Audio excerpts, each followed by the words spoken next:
Assalamualaikum warahmatullahi wabarakatuh. Hello and welcome to the first class of Social Studies. So children, as I have explained you earlier, we have two subjects in Social Studies. One is History and Civics and the other one is Geography. So today we will start with the History.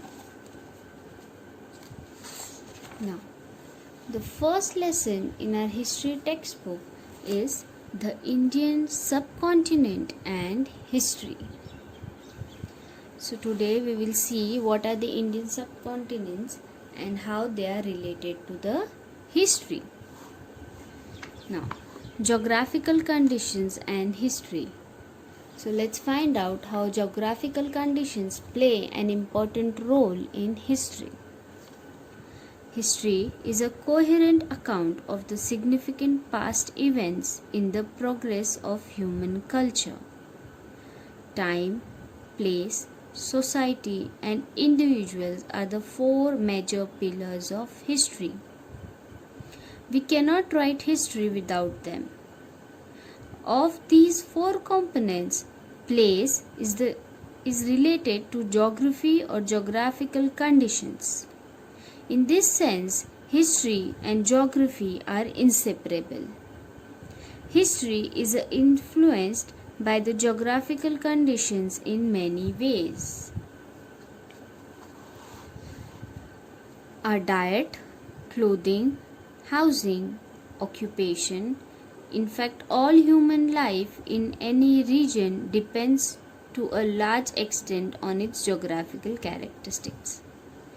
For example, the life of the people in hilly regions is more strenuous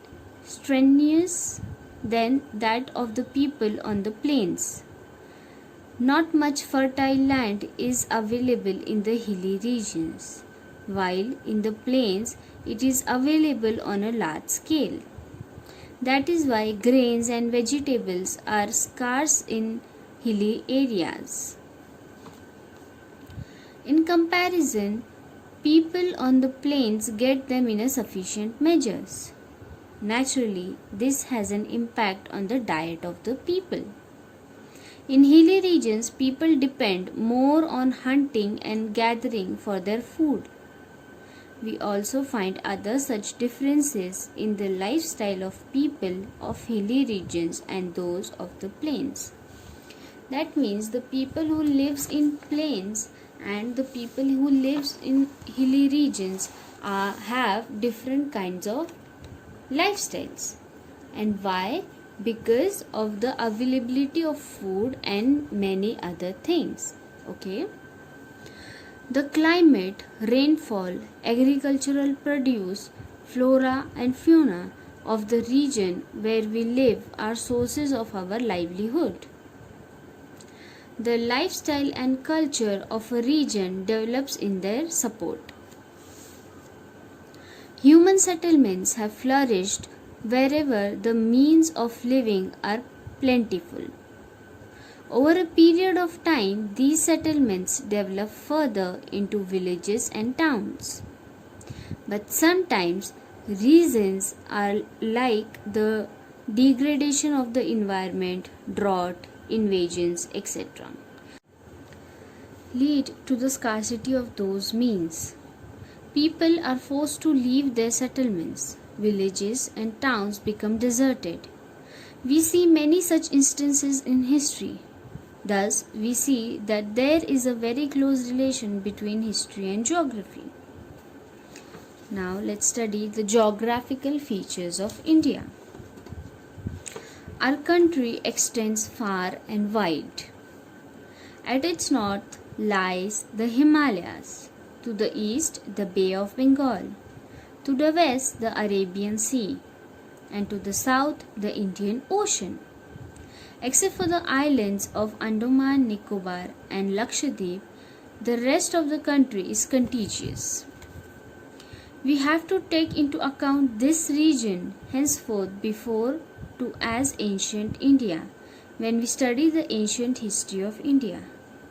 Before 1947, today's Pakistan and Bangladesh were also the part of India.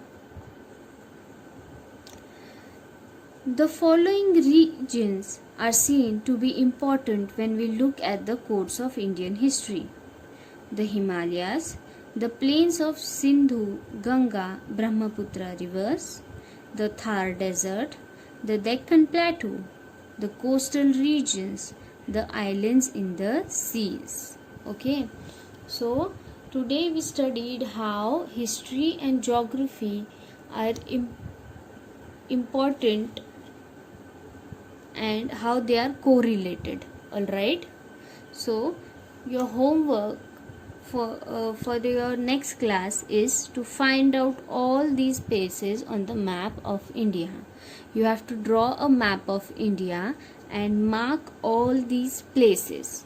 All right, we are going to study about all these places in detail in our next class. Till then, Assalamu alaikum wa rahmatullahi wa barakatuh.